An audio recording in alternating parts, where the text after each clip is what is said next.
going back down to Florida for Dijon Johnson, a cornerback at 6'1", 190. Right, another guy out of Tampa, Wharton High School.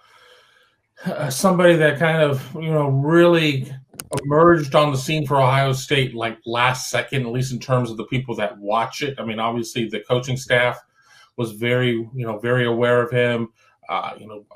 Hats off to Tony Alford, and people will be like, why Tony Alford? Well, Florida is his recruiting territory. He builds up such great relationships there. Ohio State was able to really just kind of move in and swoop them up quickly as they were able to do the twofer at the spring game out of a pair of Tampa area players. He is a true 6'1" type of corner, and Ohio State has really shown through the years that it likes 6 foot and taller corners, and Dijon Johnson he passes the mustard on that one. If you let's get the joke out of the way there. Long arms, great ball skills. I've had a chance to really sit down and watch his tape even more than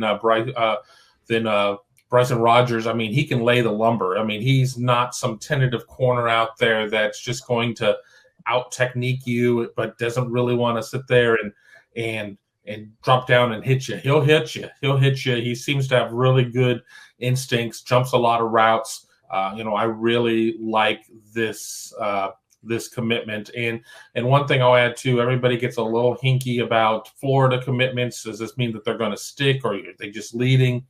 I think once you kind of get north of I-4 or right around I-4, some of the craziness starts to die down a little bit. I like Ohio State being able to hold on to both of these kids. Yeah, Dijon Johnson, to me, I think fills another need, as we've said, at cornerback. And again, Tim Walton, an NFL assistant coach, now coaching the cornerbacks for Ohio State. I think that probably had a factor in this. Ohio State, Oklahoma, USC, Alabama, all offered. Ranked number 270 overall nationally, number 29 cornerback.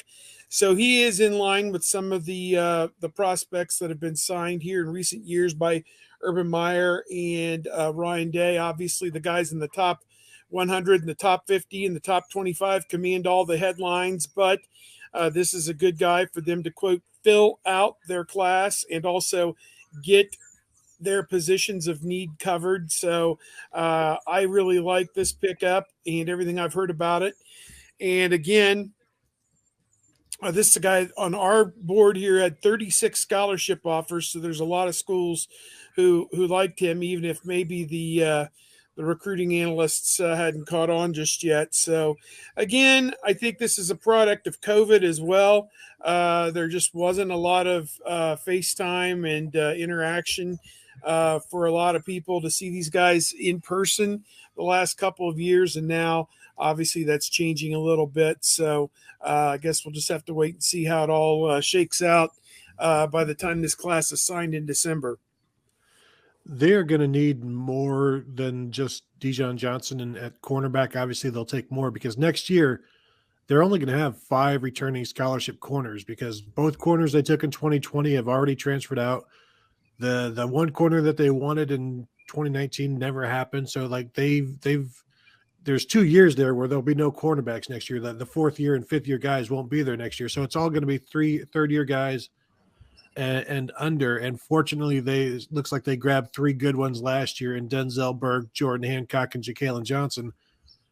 We don't really know how well they did with Jair Brown and Ryan Turner. I thought Jair Brown had some good moments in the spring game, but at this point, you almost need to take more than you need just to cover up any misses that you've got.